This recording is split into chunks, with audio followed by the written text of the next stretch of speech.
আজ আমাকে কথা বলতেই হবে ইনশাআল্লাহ, কারণ আগামীতে আবার আপনাদের সাথে দেখা হবে কিনা আমি জানি না। কথা বলতেই হবে। বসেন, কেউ দাঁড়িয়ে থাকবেন না। আমি দেখতে পাচ্ছি বাংলাদেশের ভাগ্য আকাশে উত্তর গগনে কালো মেঘ জমা হয়েছে, ঝড়ের পূর্বাভাস লক্ষ্য করছি। যদি মোকাবেলা করতে না পারেন সক্ষম ভাবে, এমন অন্ধকার গাঢ় কালো অমাবস্যার রাত আসতে পারে যার সুবে সাদেক হওয়া অসম্ভব। সুতরাং আপনারা কি কাপুরুষের মতো কাফের মুশরিকদের গোলামি করে মরতে চান? বিড়ালের মতো 500 বছর বেঁচে থাকার কোনো লাভ নাই। সিংহের মতো 1 ঘন্টা বাঁচতে চাই। আমাদেরকে বলা হয় সাম্প্রদায়িক উস্কানিমূলক কথা নাকি আমি বলি। পত্রপত্রিকা দিছে না তারা? সাম্প্রদায়িক উস্কানি কথা, সাম্প্রদায়িক উস্কানিমূলক কথা বলি।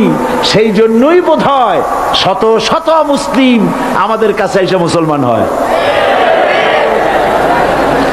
মানুষে আর বোকা বানানো যাবে না। যাবে কি? আর বোকা বানানো যাবে?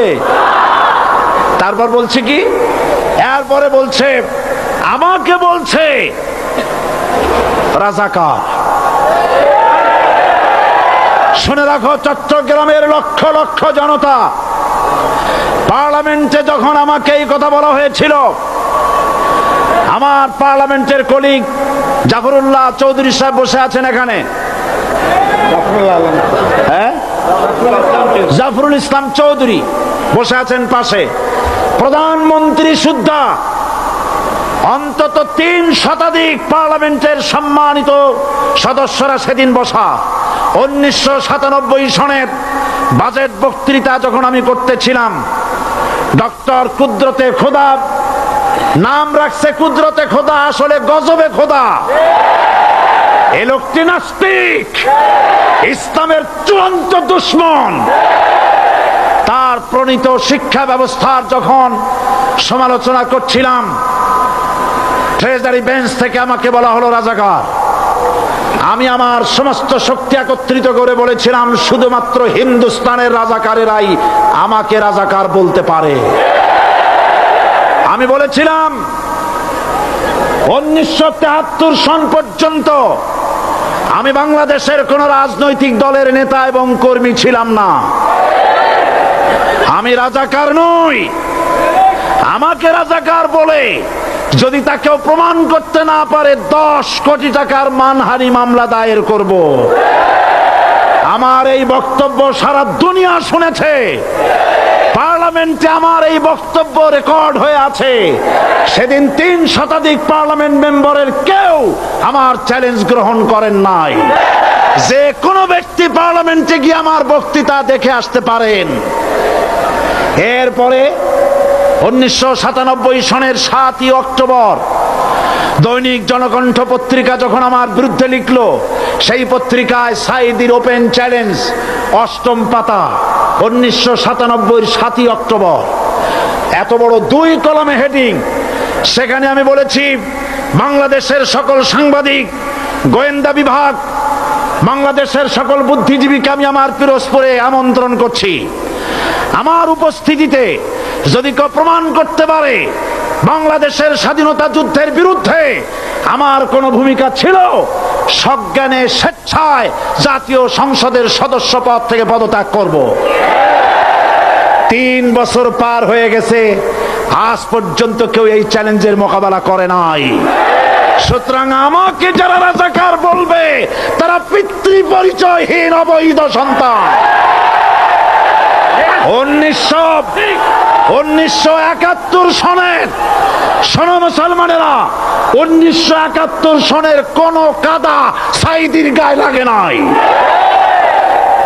আমাকে রাজাকার বলে জনগণ থেকে বিচ্ছিন্ন করবা, জনগণ থেকে আমারে বিচ্ছিন্ন করা যাবে না।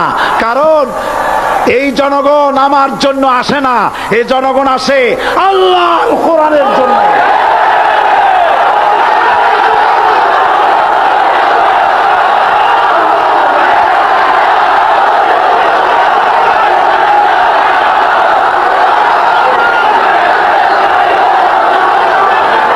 আজকে আর যারা ইসলামের কথা বলে, তারাই রাজাকার, তারাই মৌলবাদী। মৌলবাদী বললে আমরা অসন্তুষ্ট হই না, কারণ মৌলবাদী শব্দটা আসছে মূল থেকে। মৌল শব্দ এসেছে মূল থেকে। মূলবাদী তার মানে যারা মূলে আছে। মূল হলো কোরআন, মূল হলো হাদিস, মূল হলেন আল্লাহ, মূল হলেন আল্লাহ রসুল। আমরা আছি মূলে। এখন বলেন তো মূলের শক্তি বেশি না আগার শক্তি বেশি? আমাদের যারা মৌলবাদী বলে ওরা হলো আগাবাদী। মূলে আছে কত কোটি? 12 কোটি। মূলে আছে কত কোটি? আর আমাদের যারা মৌলবাদী বলে ওই থাকো গাছের আগায়, আমরা মূলে। লাফালাফি বেশি করবা না, 12 কোটিতে গাছের গোড়া আসতে নানা দেবে, মামু বাড়ি দিল্লি গিয়া পড়বা, বাংলার জমিনে জায়গা হবে না। এ কথা বিশ্বাস করো। বাংলাদেশের মুসলমানদের শরীরে এক বিন্দু রক্ত থাকতে শয়তানের তৈরি করা ধর্ম নিরপেক্ষ মতবাদ বাংলার জমিনে কায়েম হতে দেওয়া হবে না, হবে না।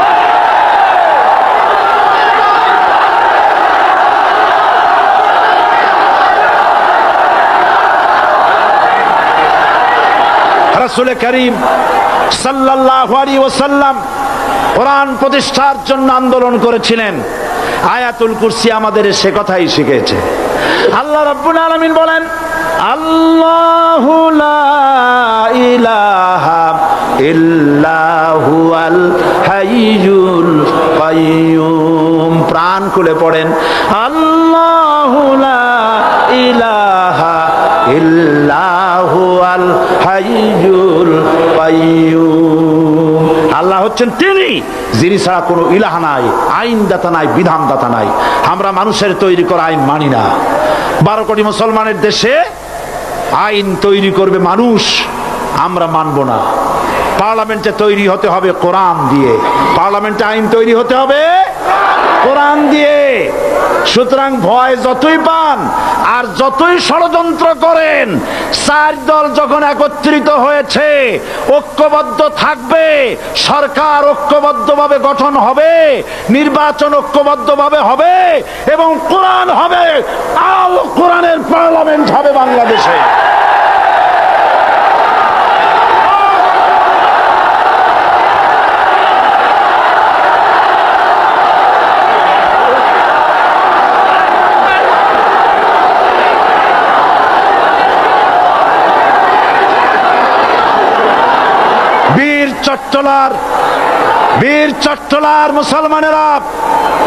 বীর চট্টলার মুসলমানেরা স্বাধীনতার ঘোষণা এই চট্টগ্রাম থেকে, স্বাধীনতার মহান ঘোষক প্রেসিডেন্ট জিয়াউর রহমান সাহেব দিয়েছিলেন। এই চট্টগ্রাম থেকেই ইসলামী রাষ্ট্রের ঘোষণা হবে।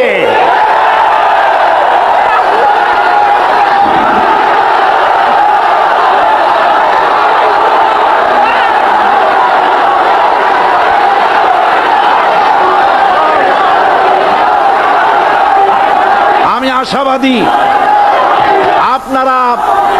আপনারা অবশ্যই তা পারবেন। আমি 100% বিশ্বাস করি ইনশাআল্লাহ। কারণ যে ষড়যন্ত্রের মোকাবেলা করে স্থানীয় রাজনৈতিক দলের নেতৃবৃন্দ কোরআনের মাহফিল সিনায় এনেছেন, আমি প্রথম দিনেই বলেছি চট্টগ্রাম তাফসিরুল কোরআন মাহফিল কোন রাজনৈতিক দলের প্রতিনিধিত্ব করে না। এটা কোন জামাত শিবিরের একক সম্পদ নয়, এটা চট্টগ্রামের মুসলমানদের কলিজার টুকরা তাফসিরের মাহফিল। সুতরাং এই মাহফিল চট্টগ্রামে থাকবে ইনশাআল্লাহ কিয়ামত পর্যন্ত। 144 ধারা 288 হয়ে গেছে, ষড়যন্ত্র পায় পায় চলে গেছে। আমি ওই সব ছেলেদের বলি, সরকারি দলের ছাত্র হইয়া মুসলমানদের বিপক্ষে যাইও না। এদেশের ভাগ হয়ে